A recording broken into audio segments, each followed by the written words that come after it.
Սիրելի քույրեր եւ եղբայրներ, այսօրվա Հովհաննեսի առաջին թուղթի խոսքը մեզ հիշեցնում է մի բան, որը հաճախ կոչվում է այս անորոշ աշխարհում վստահությունը։ Հովհաննեսը չի ասում, որ հույս ունենանք, այլ ասում է, որ իմանանք, թե հավիտենական կյանք ունենք։ Մեր հավատքը Հիսուս Քրիստոսի հանդեպ դատարկ զգացում կամ անորոշ ենթադրություն չէ, այլ ամուր հիմքն է։ Այսօր շատ մարդիկ ապրում են վախի, կասկածի եւ ներքին անհանգստության մեջ։ Սակայն Աստծո խոսքը մեզ ասում է, ով հավատում է Աստծո Որդին, ունի հավիտենական կյանք։ Ոչ միայն ապագայում, այլ արդեն հիմա Աստծո հետ լինելու վստահությունը։ Հովհաննեսը նաև խոսում է աղոթքի մասին։ Նա ասում է, եթե մենք խնդրում ենք Աստծո կամքի համաձայն, ապա Աստված լսում է մեզ,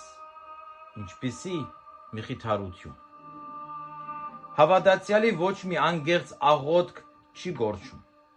Գուցե Աստված միշտ այնպես չի պատասխանում, ինչպես մենք ենք սպասում, բայց նա լսում է յուրաքանչյուրի անգերց աղոթքը։ Հատկապես լուրջ ենք մեղքի մասին խոսքերը։ Հովհաննեսը հստակ ասում է, ամեն անիրավությունը մեղք է։ Բայց միևնույն ժամանակ նա մեզ ցույց է տալիս Աստծո ողորմությունը։ Մենք պետք է աղոթենք միմյանց համար, միմյանց գրենք եւ չտատենք։ Քրիստոնյան մեղքի հանդեպ անտարբեր չի ապրում,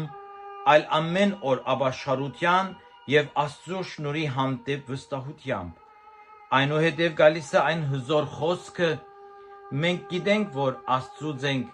իսկ ամբողջ աշխարհի չարի մեջ է։ Մենք դա տեսնում ենք ամեն օր. ատելություն, եզասիրություն, պատերազմներ, անարդարություն։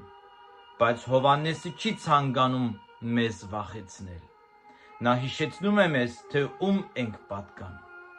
Մենք պատկանում ենք Քրիստոսին, եւ ով Աստծուց է ծնված, Աստծո կողմից պահպանվում է։ Այս հատվածի գագաթնակետը այն դավանությունն է, որ Հիսուս Քրիստոսը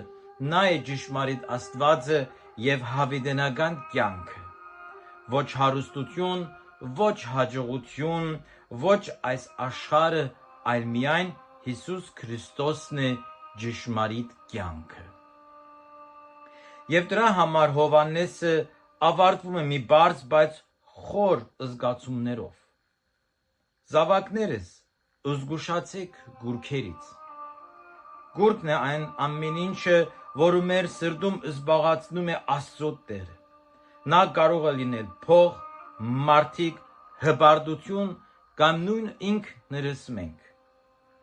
Աստված չի ցանկանում մեր սրտի միայն մի մասը, նա ցանկանում է ամբողջ սիրտը։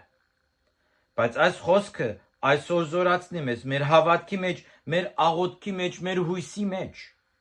եւ մեր հավատարմության մեջ Հիսուս Քրիստոսի